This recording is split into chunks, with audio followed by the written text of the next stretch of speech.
Hello everybody and welcome to my channel Blue Lady Couture. This video is going to be where I'm recreating one of the outfits for my spring summer Edwardiana Historybounding lookbook.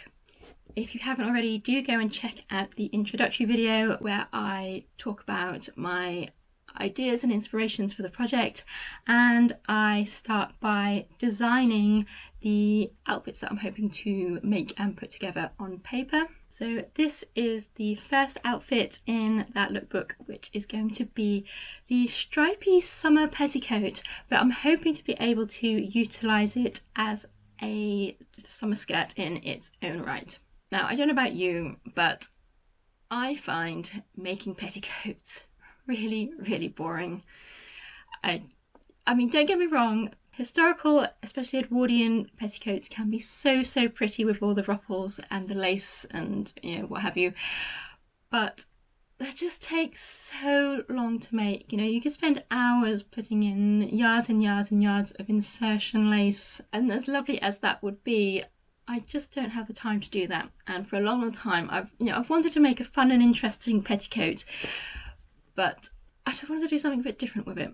And as I have been going down my little research rabbit holes on Pinterest, I've come across a few examples of stripy petticoats, which just look really fun and interesting. But then the quirky history bounder in me started thinking, well, it's all very well wearing these lovely, beautiful, you know, interesting petticoats underneath your skirts, but no one's going to see them. So what if I could make a skirt, or what if I could make a petticoat that actually doubles as a summer skirt? And then I got looking at stripy petticoats and stripy skirts, and I was like, I'm sure we can combine the two here. So that's what the plan is today. I'm going to make myself a stripy petticoat, and I'm hoping I'll be able to utilize it for a stripy summer skirt as well. So my grand plan is that I have 2 meters of this striped cotton fabric, which I'm hoping is going to be enough to make a petticoat, and not just any petticoat, a kind of turn of the century flounced poofy petticoat. But hear me out, I think I've figured out how I'm going to make this work. If you already follow my channel, you might be aware that one of my recent videos I did a costume study vlog of an original late 1890s, very early 1900s gown that I picked up at an antiques fair before Christmas. It's a long video, but I really do strongly recommend go and watch if you can, because it's amazing. There's so many details and so much information that I found out about the dressmaker who would have made this dress. It's fascinating. So do go check out that video. I'll link it up above and down below in the description box as well. But I digress. The reason I'm mentioning that is because I was quite inspired by the way the skirt on that gown was made. It's only made from 3 panels, so it has a very narrow front panel, and then it just has 2 panels which go around the sides of the body and meet in the back. This original dress, the fabric has a striped pattern to it. And when the back panel flares out, swings out to create the flare and the volume that you need for the gowns of this period, it actually ends up down the centre back panel, the stripes are chevroned. And it's a really amazing and really pretty effect. So I'm hoping that I can utilise it with this striped fabric, just to make it a little bit more interesting than, you know, just a straight up and down striped skirt, because, you know, that would be boring. And as I said, I don't want this petticoat to be boring. I want it to be exciting stripy petticoat. So because this is only going to be an ankle length skirt, I think I am going to just get away with making it out of this 2 meters of fabric. Because the very front panel is going to be very narrow, I can then use the leftover wastage to create the ruffled strips to create the flounce around the hem. That's the plan. Then in theory I should have enough of the rest of the fabric to create the back panels and have enough swing on it, and if needs be I can probably piece in a triangular section as well. So without further ado, let's head on to the pattern curtain, shall we, and I'll talk you through what I'm planning to do.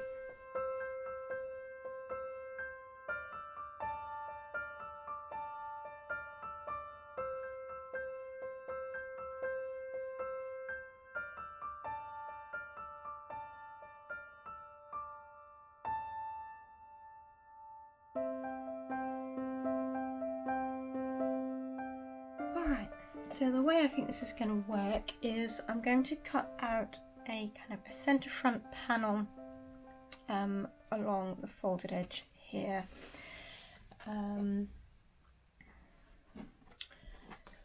My full ankle length is, where's it gone? 90 centimetres, which is about 35.5 inches. But I can take 8 inches off that, 6 to 8 inches off that for the ruffle flounce around the bottom of the hem. So 1, 2, 3, 4, 8 inches is there at 27.5.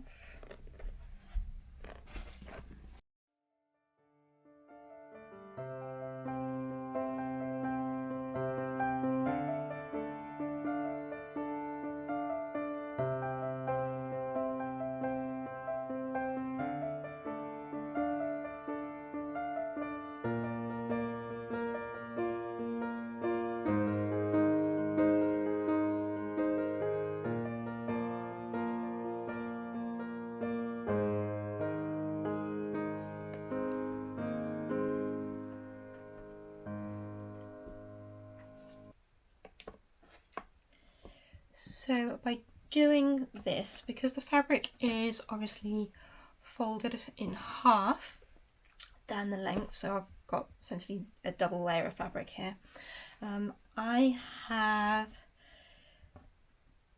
2 30-inch lengths marked, which obviously because it's doubled, I've got 4 30-inch lengths, which gives me 120 inches to go around the hem of the petticoat, which should be more than enough to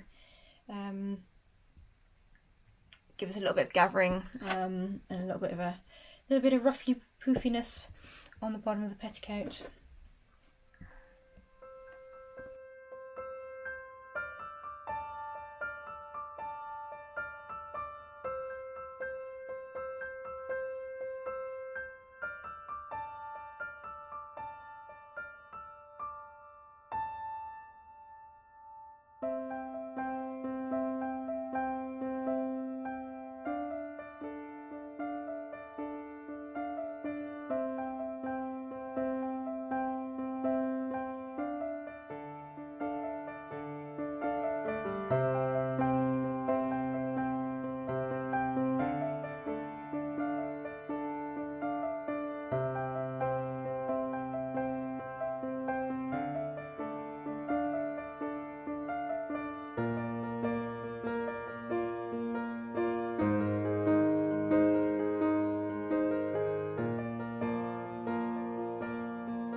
So I'm now marking the centre back seam, which I want to achieve that nice chevron effect down the back seam of the skirt.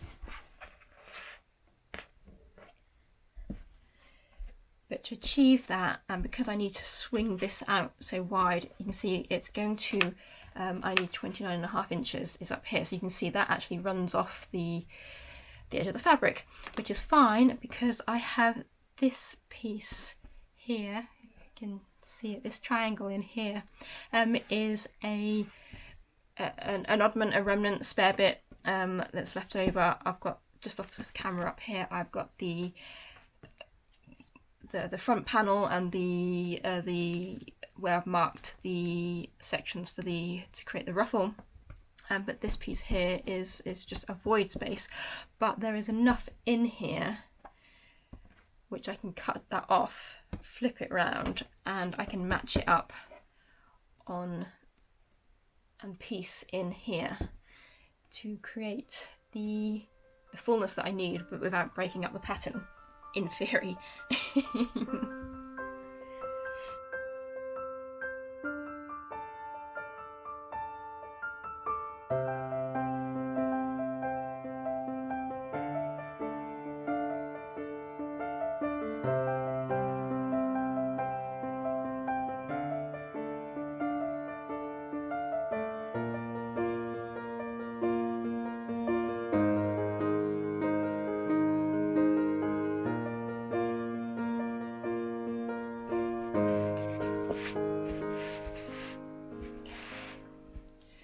So this is the hem, this is the centre back seam coming down here, which we need to continue off along that line there.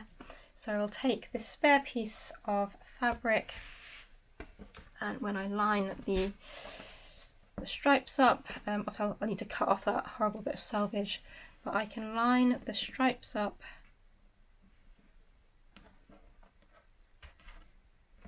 and then you can see that this panel line up here will continue down, and I can just neaten up the hem where I need it to be there. So that should work. Yay! I do like clever pattern cutting like that. Excellent.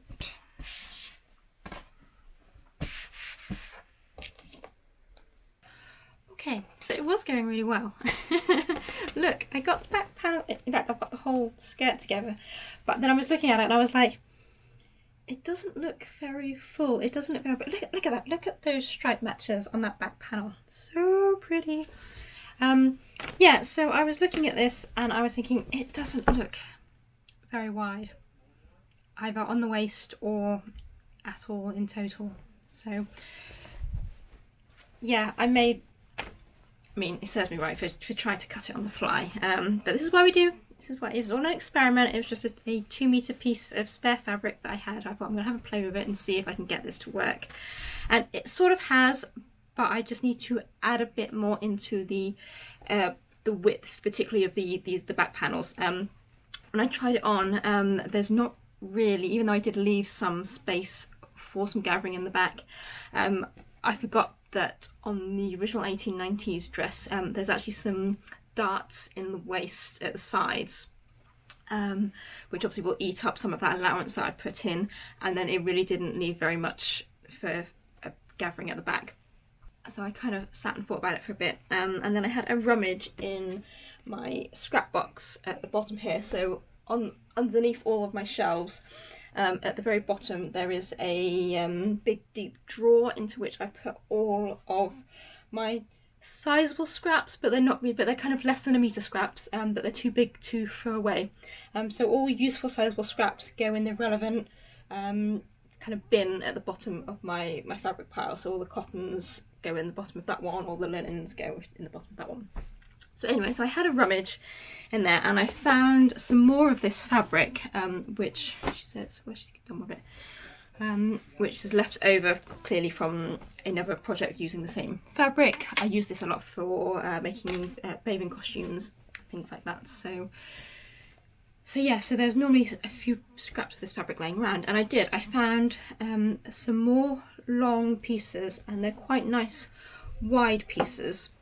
So I've cut 2 lengths, and what I'm going to do is I'm just going to take apart the panel between the front panel and the back panels, and I'm going to insert these new panel pieces in there. The stripes will go in the same way, so it won't make any difference in terms of the pattern, just as long as I match up where the 2 stripes join. As long as I match that up evenly, you're not going to tell that there's a panel in there. And I'm hoping that will just add a bit more width, just to make it a bit more comfortable and a bit more swishy. And yeah, we'll see how that looks. But other than that, other than going basically right back to the drawing board and reworking the pattern again to add a whole lot more flair into that back panel, this is as wide as I'm going to get it. And I think if I had to do that, then I think I would need a lot more than just the 2 meters of fabric. It was an experiment to see if I could get a petticoat out of just the 2 meters of fabric, with a bit of clever pattern cutting. And I think if I had, when I was drawing the pattern out, I had the panels all going sort of one way. If I had flipped the back panel round, so it was the other way up on the fabric, I think I would have had enough to create a wider flare, and put a bigger triangular piece in the middle. I mean, look at that, look how neat that is. I'm so pleased with that. I love doing things like that. But yeah, I just, looking at it now, that just seems like such a small piece in there. It almost seems hardly worth it, you know. So yeah, I need to have a little reefing come out. But yeah, I'm going to put these pieces in and see how that looks. To the unpicker.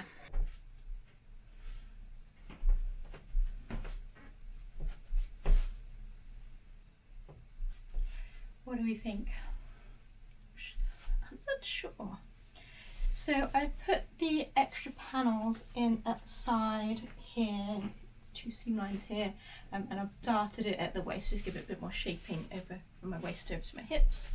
And yeah, I'll put the waistband on. It's just pinned at the moment. I've not put any fastenings in. I just want to see how it looks so far. I'm trying to decide whether I like it or not. It's not as swishy as I thought it would be, and obviously all the volume is at the back, but whether that's a good or a bad thing, I don't know. I don't hate it, but I don't love it yet. But I think when I put the ruffle around the hem, that will make a difference, because that will add a bit more volume and drama to the bottom, but it does just feel a bit slim here, but that is what it is. I've got no more of this fabric to do this, so yeah. As I said, it was an experiment just to see if or how this would work out, but I mean, it's not, yeah, interesting. I shall report back when I've done the rest of the ruffles.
Okay, I know there's been jammy and there's been jammy, but you'll have just seen that I ran the flounce through my overlocker to gather it up and finish the edge at the same time.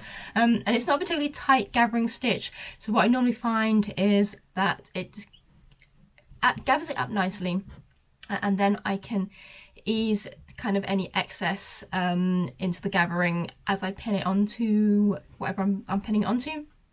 But on this occasion, I've just pinned half and half, half the length of the hem of the skirt and half the length of the circumference of the flounce, and it is pretty much spot on. How, yeah, jammy.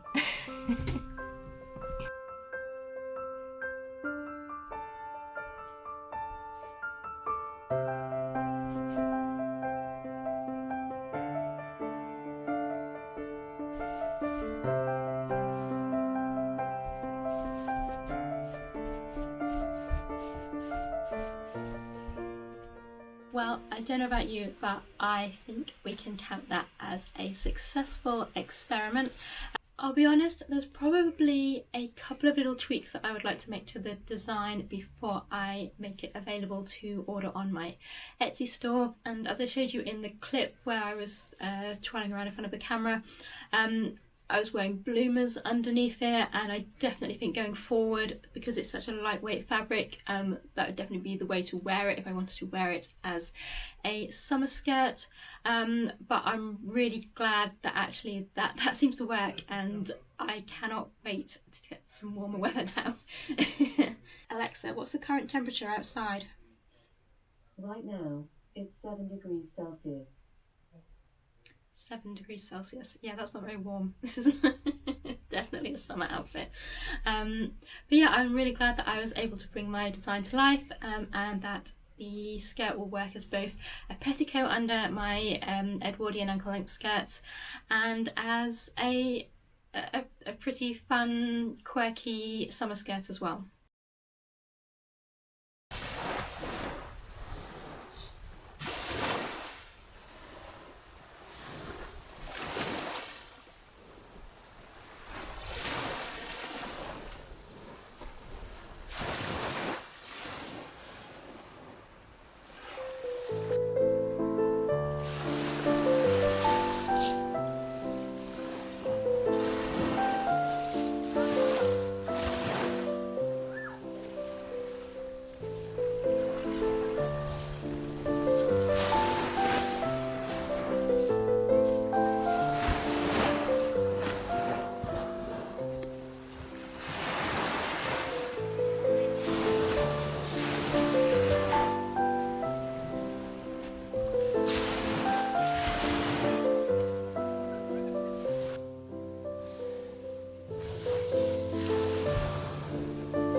If you like this video, do be sure to give it a thumbs up by clicking the little thumbs up icon down below.